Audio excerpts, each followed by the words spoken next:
우리는 지난주 주님 앞에 나와서 고침을 받은 사람들을 우리가 배웠어요. 나병 환자가 용감하게 나와서 예수님 앞에서 고침을 받았죠.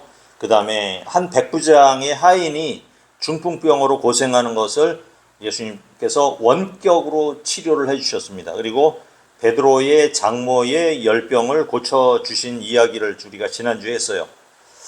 이것을 통해 우리가 이제 주님 앞에 나오면 불치의 병도 치료함을 받게 되고 나의 일이 아닌 남의 일로 애를 태우고 병 낫기를 바란다 하는 그런 마음을 예수님이 좋아하신다는 걸 알게 됐고요.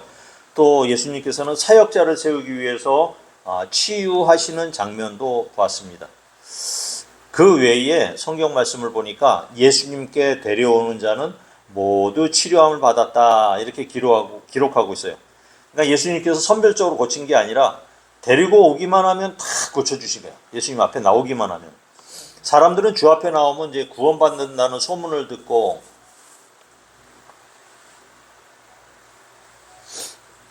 소문도 들었죠. 그 다음에 전단지도 받았죠. 그 다음에 옆 사람한테 주변 사람들한테 전도도 받지만 교회에 나오는 사람은 일부인 것 같아요. 뭐 지금은 소문을 듣는 정도가 아니고 전도하는 사람이 길거리에 넘쳐나요. 그죠? 반대로 주변에 많은 사람들은 어떤 사람들이 이제 전단지 받기조차 싫어하는 세대가 많아졌어요. 그런데 누구든지 주님 앞에 나오는 자는 구원을 받을 것이다. 성경은 그렇게 얘기를 하고 있습니다. 이렇게 소문이 나자 아픈 사람만 예수님한테 오는 게 아니고 수많은 인파가 예수님을 둘러싸기 시작한 거예요. 뭐 그 당시 2000년 전이니까 뭐 재미난 일이 있었겠어요. 그냥 소문이 나면은 구경 가는 사람들이 많았을 거예요. 우리 옛날 시골에도 그랬죠. 뭐 재미나는 일이 있죠. 재미나는 일이 없잖아요. 시골에 사니까. 서커스라도 오는 날이면 뭐 할아버지는 양복 정장을 딱 펴입고 구경을 가는 거예요. 요즘 아이들은 아이돌 스타가 오늘 오겠다 이렇게 하면은 밤을 새워서 매표소 앞에서 기다리다가 표를 사고 공연에 이제 들어가요, 아이들이. 그냥 요즘 아이들 참 정성이에요. 체육관 앞에서 밤새도록 기다렸다가 표를 사요. 근데 얼마 전에 보니까 60대 다 된 할머니들도 과거 좋아하는 가수가 온다고 그러니까 거기 쫓아가서 소리를 지르고 젊었을 때의 기분을 만끽하고 오시더라고요. 예수님께서는 이렇게 사람들이 많아지니까 이제 바다 건너편으로 가자 하시고, 지금 이제 가버나움이죠. 바다 건너편으로 가고자 하시고 제자들에게 명하셔요. 지난주에 제가 이제 가버나움 거기를 좀 잠깐 보여드렸죠. 가버나움은 이제 배 접안 시설이 있는 항구 도시라고 보시면 돼요. 지금은 뭐 아주 깔끔하게 잘 돼 있지만 여하튼 뭐 항구 도시는 항구 도시죠. 그런데 거기 가는 도중에 두 사람이 예수님 앞에 이렇게 나오는 장면이 나와요. 하나는 서기관이고 하나는 제자예요. 같이 읽어볼까요? 시작. 한 서기관이 나와 예수께 아뢰되 선생님이여 어디로 가시든지 저는 따르리이다. 이 서기관이라는 사람은 율법을 연구하고 가르치는 성경 박사라고 보시면 돼요. 이스라엘에서는 이제 이렇게 가르치는 사람이 상류 지도층 사람이에요. 이렇게 지도층에 있는 사람들은 부자이기도 하고 명예도 가지고 있어서 먹고 사는 문제는 크게 신경 쓰는 사람이 아니에요. 또 이스라엘에는 랍비라는 사람이 있어서 제자들을 길러내요. 랍비라고 그래요. 선생님인데 랍비라고 그래요. 랍비 중에 유명한 사람의 제자가 된다는 것은 여러 랍비 중에서 이제 이분의 제자가 된다 이렇게 된다는 것은 엄청난 영광이죠. 랍비 중에 이제 그 중에서도 또 존경을 받는 사람을 랍반이다 이렇게 얘기를 해요. 사도 바울도 옛날 과거를 상기하면서 자기가 자랑하던 것 중에 하나가 자기는 이제 베냐민 집하고 그 다음에 랍반 가말리엘의 문화였다 하는 것을 자랑을 해요. 가말리엘의 문화였다. 나는 최고로 잘 나가던 사람이었다. 그런 사람이 나중에 이제 이런 모든 스펙을 다 내가 배설물로 여긴다. 이렇게 이제 얘기를 했지만, 그걸로 봤을 때 그 당시의 사람들은 어떤 스승을 모시느냐가 사회 지도층의 위치를 결정했던 것 같아요. 가말리엘의 문화라고 하면 향후에도 이제 공회원, 국회의원이죠. 공회원이 되기도 하고 자기도 랍비가 되어서 제자들을 길러내면은 부와 명예를 다 가질 수 있는 그런 탄탄한 지위였던 것이죠. 서기관은 이런 꿈을 항상 꾸고 있었을 거예요. 서기관이라는 자체가 지금도 좋은 환경이지만 기회가 되면은 한 단계 더 도약을 해서 좋은 스승 밑에서 이제 공회원도 되고 이러고 싶은 기회, 그런 꿈을 꾸고 있었을 것입니다. 근데 마침 서기관이 갑자기 등장한 예수님을 보고 저 젊은 저 청년은 앞길이 유망한 훌륭한 랍비라고 생각을 했던 것 같아요. 예수님은 다른 랍비들과는 완전히 격이 다른 분이셨어요. 거기에다가 또 기적을 행하고 병자들을 싹 고치지, 오기만 하면 귀신 도망가지, 막 이런 기적을 행하고 있었죠. 말씀도 전에 다른 랍비들과는 전혀 다른 말씀을 전하시고요. 이러다 보니까 새로운 신인 스타가 탄생한 것으로 본 거예요. 그래서 이렇게 훌륭하신 분은 한번 따라다녀 보는 것도 괜찮겠다 하는 생각을 했던 거예요. 그냥 간을 본다고 할까요? 우리가 맛을 본다, 간을 본다고 해야 될까? 그런 마음으로 주님 앞에 이제 이 서기관이 나간 거예요. 그러니까 주님을 내 주인, 내 인생의 주인으로 고백하고 내 삶을 걸기로 작정한 사람은 아니었던 거예요. 그래서 그는 예수님을 선생님 이렇게 예수님을 불렀던 거예요. 어디로 가든지 저를 따르겠다는 것은 인생을 걸겠다라는 것은 아니에요. 예수님이 좋은 기회를 잡고 인정을 받는데 자기가 힘을 좀 보태고 또 제자가 돼서 자기의 인생도 한 그레이드 업그레이드 하겠다 하는 생각이 그 속에 있었던 것이죠. 근데 이제 우리의 생각에도, 제 생각에도 예수님의 제자 중에 이런 서기관급 되는 엘리트 한 사람 정도는 있었으면 좋지 않았을까 하는 생각이 들어요. 뭐 돈도 있겠다, 명예도 있다, 아는 사람도 많겠다. 그러니까 제자 덕분에 굶거나 뭐 어디 가서 잘 것이냐, 이 잠자리 걱정은 하지 않아도 되고, 백성들도 제자 중에 서기관이 있대 이러면은 뭐 제자들의 위상도 높아지겠죠. 그러니까 예수님의 제자 중에 세상적으로 봤을 때 내세울 만한 사람이 없다는 거예요. 제자들을 전부 다 보니까 어부 출신, 그 다음에 독립운동하는 그 열성파 열심당원들, 그나마 좀 공부했다고 하는 것은 세관원에 있는 세리 마태, 그 다음에 뭐 예수님한테는 관심 없고 돈에만 관심 있는 가룟 유다, 뭐 이렇고 그렇고 그런 사람들이 다 제자였던 거예요.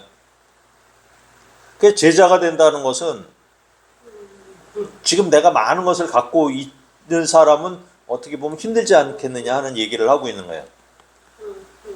그러니까 예수님의 제자들하고 서기관을 놓고 봤을 때 그런 생각을 할 수 있다는 거죠. 그러니까 제자들을 보니까 가진 것도 없고 부와 명예도 별로 없고 뭐 이런 상황이죠. 우리도 살아가면서 실제로 이제 내 재산이 많지 않고요. 내가 또 크게 출세한 것도 아니고, 우리 자식들은 또 걱정거리가 항상 있죠. 내 자식 때문에 항상 걱정이에요. 그 다음에 또 가정은 평탄하지가 않아. 이런 사람들이 기도할 제목이 있는 거야. 보니까 이런 사람들은 항상 기도할 제목이 있어. 이런 사람들은 믿음을 가질 수밖에 없는 거예요. 믿을 때가 하나님밖에 없는 거예요. 그러니까 믿음을 가지는 것이 유일한 희망. 이런 사람들이 제자가 된 거예요. 보니까. 그러니까 아이러니한 거죠. 돈 많고 걱정거리 없어 보이는 사람은 제자가 아닌데 걱정거리 많은 사람이 제자가 되더라. 지금도 수많은 교인 중에 믿음을 가지고 인생을 걸고 주님을 따르는 성도들이 많지만, 많은 교인들 중에 많은 사람들은 단지 교제를 위해서, 사업상 필요해서 교회를 다니는 사람도 많다는 겁니다. 주님을 나의 인생의 주인으로 모시겠다고 작정을 하는 성도는 말씀에 관심이 있어야 하겠죠. 또 하나님께서 말씀하신 대로 하나님을 사랑하는 마음을 가져야 되고요. 이웃을 사랑하는 일에 관심을 가져야 할 것입니다. 그리고 이 교회 공동체에 관심을 갖고 전도에 열심을 내게 되어 있습니다. 반면에 말씀에는 별 관심이 없고 남들 앞에 서는 것과 남들 앞에 그냥 존경을 받고 사람들의 주목을 받고 칭찬받는 일에 관심이 많은 사람들이 그런 부류의 사람이 바로 여기 나오는 서기관인 것 같습니다. 예수님은 이런 서기관의 속마음을 아시고 계셨어요. 그래서 예수님이 이런 말씀을 하셔요. 시작. 예수께서 이르시되 여도 굴이 있고 공중에 새도 거쳐가 있으되 인자는 머리 둘 곳 없다 하시더라. 예수님은 공생의 기간 동안에 제대로 된 잠자리에 들지 못하고 사역을 하셨던 거예요. 이 예수님은 또 먹을 것이 없어서 쪼르륵 배에서 쪼르륵 꼬르륵 소리 날 때가 굉장히 많았던 것 같아요. 그러니까 뭐 지나다니다가 배가 고프니까 밀 이사가 이렇게 비벼서 먹기도 하고 막 이런 장면들이 나와요. 또 예수님이 또 30대시니까 제자들은 다 20대 청년이었을 거예요. 나이 많아야 30대 초반 이런 청년들이었을 거예요. 20, 30대의 청년이 12명 거기다가 또 여인들도 쫓아다니지 뭐 이렇게 우르르 몰려다니니까 어지간했을 거예요. 그냥 옷들이냐고 뭐 꼬질꼬질했을 것이고 이발은 언제 했는지 뭐 제대로 몸을 씻기나 하는지. 그냥 예수님은 제자들이 굶어서 꼬르륵 소리가 나는 소리를 듣고 기껏 찾아가는 것이 이제 가난한 나사로의 집 정도였던 것이죠. 이게 젊은 청년들이 먹어치우는 양이 음식은 장난이 아니죠.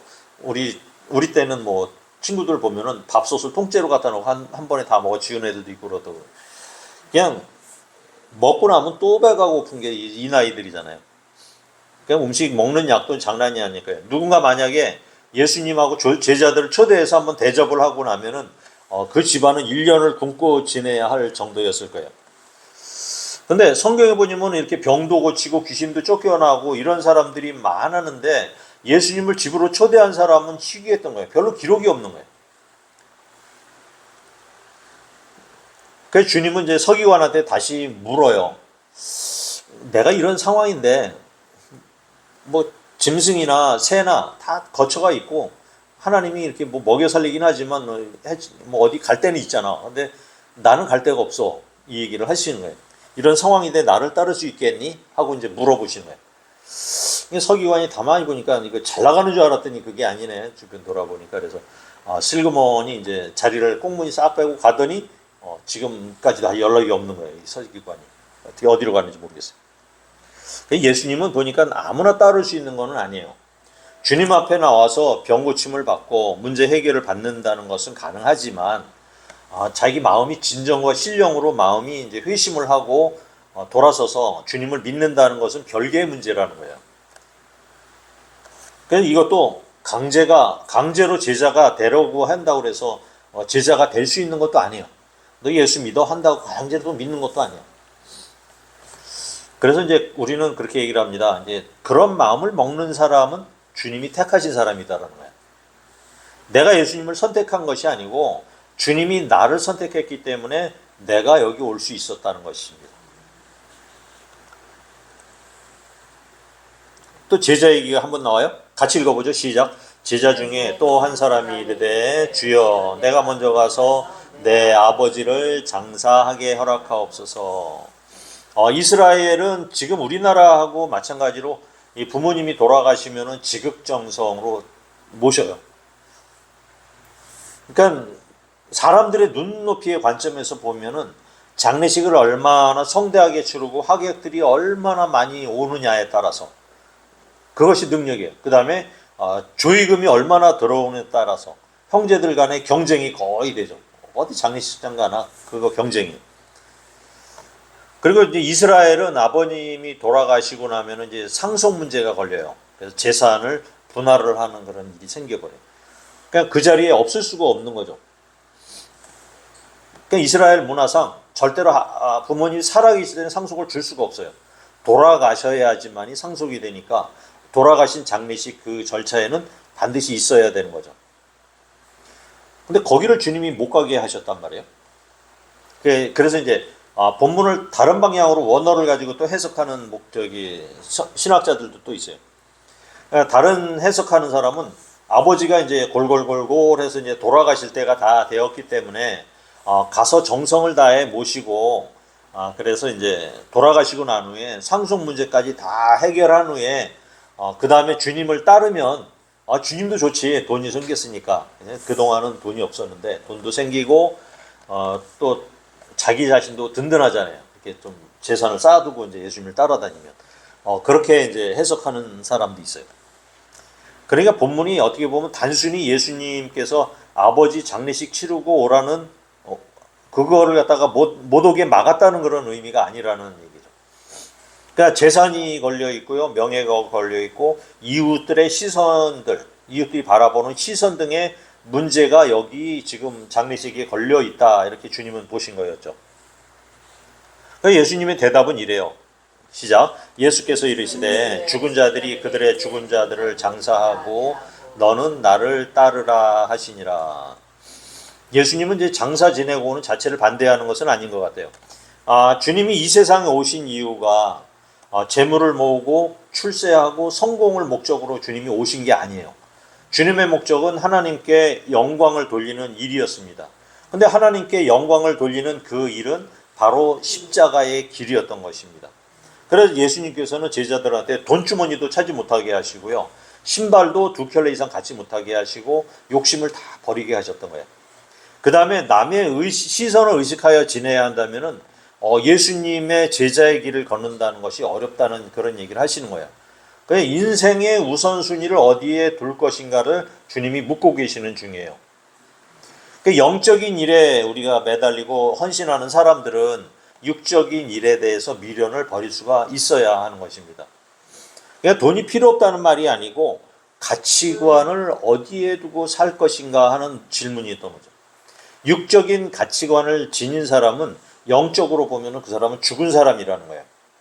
그런 가치관으로 사는 인생의 목표인 그런 가치관을 인생의 목표로 사는 사람은 죽은 자의 대열에 합류한다는 거예요. 그러니까 죽은 자의 장례는 죽은 자들이 치르면 된다는 것은 영적인 일을 하겠다는 사람의 가치관은 세상의 가치관과 다르게 살아야 한다는 걸 말씀하시는 거예요. 예수님이 이 말씀을 하시고 나서 이제 배에 오르십니다. 이제 배가 딱 대기하고 있으니까 배에 오르셔요. 그러니까 예수님을 따르겠다고 작정한 사람은 예수님이 배에 오르시면 예수님을 따라 배에 오르게 되겠죠. 그러니까 세상적인 가치로, 즉 예수님을 따른 목적이 병을 고치거나 문제를 해결받거나 또 귀신을 쫓아내고자 하는 그런 사람들은 이제는 주님과 배를 같이 탈 이유가 없어진 거죠. 자기의 문제가 해결이 됐기 때문에. 그래서 우리 신앙생활이라는 것은 예수님과 한 배를 같이 따는 것을 의미하는 거예요. 예수님을 따라서 배를 타는 것. 수많은 무리가 예수님을 줄지어 주님을 따라다녔지만 정작 배를 같이 탄 사람은 소수에 불과하다는 얘기입니다.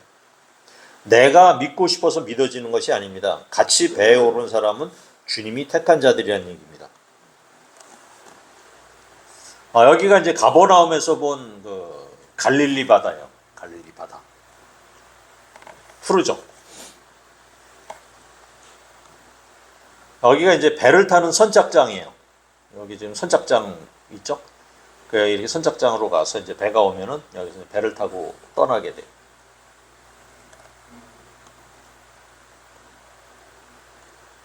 갈릴리 바다입니다. 갈릴리 바다. 눈으로라도 눈팅 한번 하세요. 눈팅.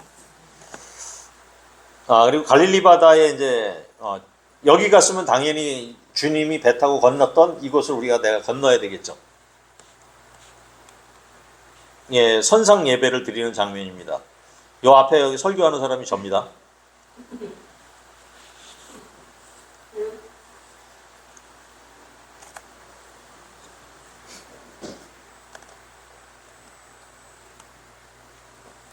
예수를 믿으면은 모든 일이 잘 풀리고 잘 되면 얼마나 좋겠어요. 근데 예수님을 모시고 가는 여정은 그 역경이 닥친다는 거예요. 무슨 얘기냐면 우리가 이제 건강을 달라고 매일 새벽에 와서 이제 건강을 주십시오라고 기도를 했더니 하나님께서 건강해라 이렇게 주시는 게 아니라 건강을 지키는 방법을 터득하게 잔병들을 주신대요. 잔병들을 치료하면서 건강해집니다. 그리고 돈을 많이 좀 벌게 해달라고 기도를 했더니 지금 네가 갖고 있는 돈이 얼마나 감사한지 알려주시려고 부도를 내줍니다. 돈을 열심히 모아서 집을 장만해놨더니 갑자기 큰 병이 들어가지고 집을 다 날려버리네. 돈 모으고 죽었더니 그 돈 누가 차지하느냐? 부인이 새로 얻은 남편이 차지해버려요. 그런 일이 막 생겨요. 주님께서는 이렇게 고쳐주시고 안 고쳐주시는데 똑같이 고쳐주시지만 이런 차이가 있어요. 믿는 사람들의 경우가 다들 잘 먹고 잘 살고 모두가 다 건강하면 좋은데 그렇지 않다는 거예요. 그러니까 주님께서는 이제 그래도 나를 따르겠느냐라고 물어보시는 거예요. 자꾸 물어보셔요. 주님의 제자가 된다는 것은 내가 죽어도 주를 위해 살고 살아도 주를 위해 살겠다고 하는 거예요. 사나 죽으나 나는 주님의 것이라는 거예요. 주님은 이런 고백을 만들어내는 게 목적이었던 거예요. 내 제자가 되는 사람들한테는 이런 고백을 만들어내는 거예요. 그래서 이런 고백을 하고 이런 풍파를 견디고 고난을 견딘 제자들은 세상 어디에 내놔도 가난하지도 않고요, 병들지도 않고 부유하고 풍성하게 삶을 살아가게 되어 있는 거예요. 지금 내가 물질이 많고 적고 건강하고 안 건강하고는 상관이 없는 거예요. 우리가 영적으로 성령이 충만한 사람은 인생 자체가 그냥 풍성하게 되어 있어요. 돈이 없어도 풍성해요. 건강이 잃어도 풍성하게 되어 있어요. 풍성한 마음을 갖게 된 거죠. 그런데 주님은 이제 제자들이 쭉 탄 곳에서 이런 일을 하신 거예요. 같이 읽어봐요. 시작. 바다에 큰 놀이 일어나 배가 물결에 덮이게 되었으되 예수께서는 주무시는지라. 이 갈릴리 바다는 사실상 호수예요. 보면 바다인데 호수예요. 호수가 얼마나 큰지 바다라고 하는 거예요. 그 바다니까 파도가 있고 풍랑이 쳐요. 풍랑도 치고. 근데 이 갈릴리 호수가, 갈릴리 바다가 이쪽 지중해하고 200m 차이가 나요. 지중해가 200m 높이 있어요. 거기를 지중해를 해발이라고 하죠, 우리. 바다의 기준을 이제 바다라고 그러는데 거기에서 200m나 낮은 곳에 이 갈릴리 바다가 있는 거예요. 근데 이 바닷물이 왜 여기 안 오느냐? 이게 앞에 산맥이 막고 있기 때문에. 그 지도를 보면은 큰 산이 두 개가 양쪽으로 있고 그 사이 계곡으로 이 갈릴리 바다하고 사해 바다가 이어지고 요단강이 건너가는 거예요. 그냥 이쪽 그 지중해 쪽에 있는 산 꼭대기에는 이제 예루살렘이 자리를 잡고 있고요. 이제 건너가가지고 이쪽으로 가면 요르단의 암만이 자리를 잡고 있는 거예요. 산 꼭대기가 거의 도시예요. 그런 더우니까. 그러니까 산 꼭대기에 비도 많이 오고요. 시원하고 그러면. 예수님이 이제 병을 고치고 귀신을 물리치셨지만 오늘 닥치는 이런 지금 자연재해는 다른 문제라고 제자들은 본 거예요. 아무리 전능한 하나님 예수님이라고 하더라도 이런 천연재해 앞에서는 아무 일도 하실 수 없을 것일지도 모른다는 생각을 갖고 있는 거예요, 제자들이. 그래서 여러분도 내가 예수님을 믿지만 내가 갖고 있는 모든 일을 다 해결해 주실 수는 없다고 믿는 그런 믿음을 우리가 갖고 있지 않을까요? 모두 다 해결해 주시는 건 아니야 라는 믿음을 갖고 계시지는 않은지.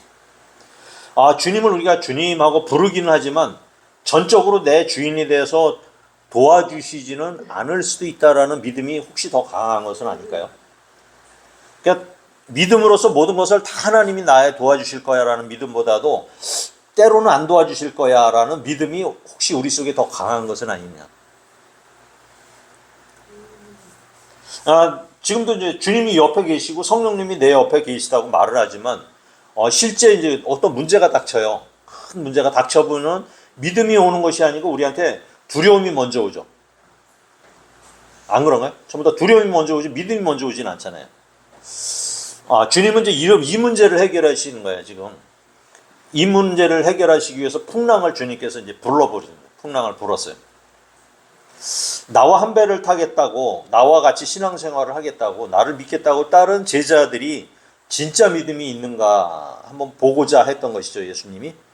그랬더니 제자들의 반응이 이런 거죠. 시작. 그 제자들이 나와 깨우며 이르되 주여 구원하소서 우리가 죽겠나이다. 그런데 제자들의 믿음이 이제 드러나는 거예요. 믿음은 풍랑이 일어나고 문제가 발생하고 죽음이 목전에 다다르고 고통과 고난이 다가오니까 믿음의 문제가 확 드러나기 시작하는 거예요. 이 풍랑으로 대변되는 세상의 풍파는 우리의 믿음을 드러나게 하는 시험지와 같은 거였어요.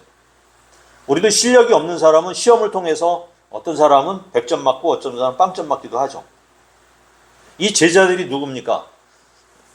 바닷가에 살던 어부들이잖아요.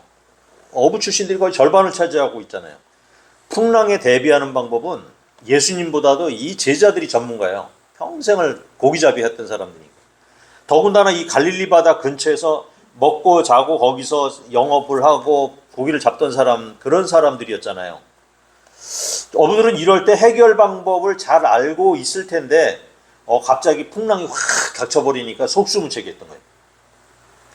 그래서 믿음의 이제 두 가지 종류가 오늘 나타나고 있는 거예요. 하나는 어려움이 닥쳤을 때 주님 앞에 가서 주님을 깨우는 방법이 있어요. 주님 하고 이제 기도하면서 깨우는 방법이 있어요. 오늘 제자들이 이제 벌벌 떨면서 주님을 깨워요. 풍랑이 나와 주님을 다 죽이려 한다는 거예요. 가만히 계시지 말고 무엇이라도 좀 해보시라는 거예요. 예수님한테. 두 번째 믿음이 또 종류가 나요. 주님이 옆에 계시는데 무슨 문제가 있겠어. 뭐 풍랑이 뭐 대수야. 뭐 옆에 누워, 예수님 옆에 누워서 그냥 잠을 자버리는 사람이 있단 말이에요. 죽어도 주님과 함께 죽는 건데 무슨 걱정이 있어. 이런 마음을 먹을 수 있다는 거죠. 예수님이 풍랑에 굴복하고 설마 돌아가시겠느냐? 돌아가시지 않을 거야. 이런 믿음. 천지 만물의 주인이신데 그분이 나와 함께 계시는데 우리가 걱정한다고 뭐 달라지겠느냐? 주님 제자들인데 자기의 제자들 지켜주시지 않겠느냐? 그런 걱정을 하지 않는 그런 것을 하나의 믿음으로 등장을 해버린 거죠. 이 두 가지 믿음이 있어요. 근데 예수님께서 반응이 또 이러셔요. 시작. 예수께서 이르시되 어찌하여 무서워하느냐? 믿음이 작은 자들아 하시고 곧 일어나사 바람과 바다를 꾸짖으시니 아주 잔잔하게 되거늘.